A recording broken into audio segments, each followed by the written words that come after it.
Jonathan गोफोर्थ की आत्म जागृति चैप्टर 4 शिन मिन्फू में सभाएं। यहाँ 1900 में बक्सर रिबेलियन के समय मसीहियों ने बहुत ही भयानक कष्ट भोगे। 54 लोग मारे गए। जो इस मृत्यु से बच गए थे उन्होंने उनका एक लिस्ट बनाया जिन्होंने मार डाला था। लिस्ट में 250 लोगों के नाम थे। उन्होंने मन में ठान लिया कि वे इन 250 लोगों को मार डालकर उनसे बदला लेंगे। लोगों के बदला लेने और क्षमा ना करने की इच्छा ने परमेश्वर की आत्मा का जबरदस्त विरोध किया। चौथे दिन की शाम की आत्मिक जागृति सभाओं में ईश्वर की आत्मा ने इस विरोध पर विजय पाई। परमेश्वर की आत्मा लोगों पर बहुत जोर से उतरी। 3 घंटों की सभा के बाद श्री गोफोर्थ ने आशीष वचन कहा। चर्च में सभी तरफ से जोर जोर से चिल्लाहट की आवाज आई, कृपया हम पर दया करें और सभा जारी रखें। हम कई दिनों से सो नहीं सके हैं। दूसरी रात को भी ऐसा ही होगा यदि आप आज और अभी हमें अपने पापों को अंगीकार करने का अवसर ना दें। श्री गोफोर्थ ने सब स्त्रियों और बच्चों को लड़कियों के स्कूल में भेज दिया जहां वे अलग से प्रार्थना कर सके।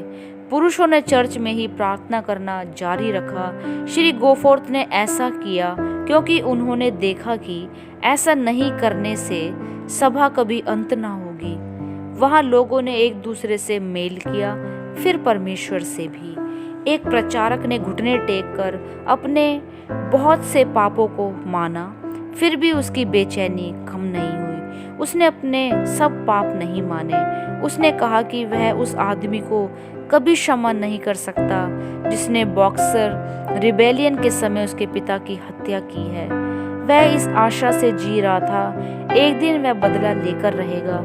इस प्रकार वह 2 विचारों में पड़ा था, एक अपने पापों की क्षमा की आशा में और दूसरा पुत्र होने के नाते अपने पिता की हत्या का बदला लेने में।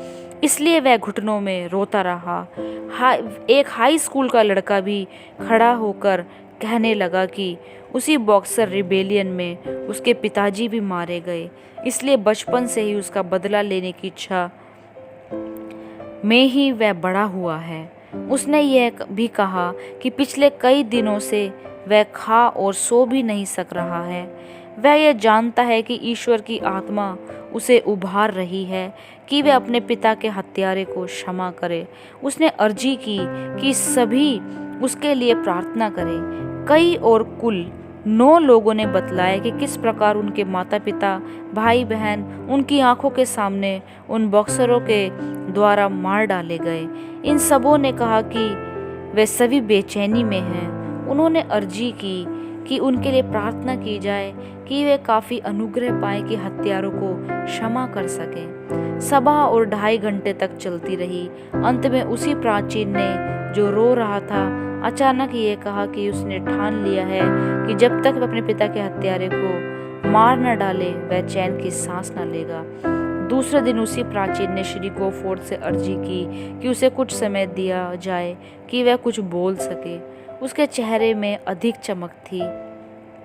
उसने उन 9 लड़कों को सामने बुलाया जिन्होंने अर्जी की थी कि उनके लिए प्रार्थना करें। उस प्राचीन ने अपने आप को बहुत ही बुरा भला कहा कि बीते शाम की सभा में वह सबों के सामने खराब नमूना बना। उसने कहा कि ना लड़कों ने परमेश्वर की आज्ञा माननी चाहिए, परंतु उसने उनका जोरदार विरोध किया। उसने यह भी बतलाया कि किस प्रकार रात को उसने शत्रुओं को क्षमा करने का अनुग्रह पाया।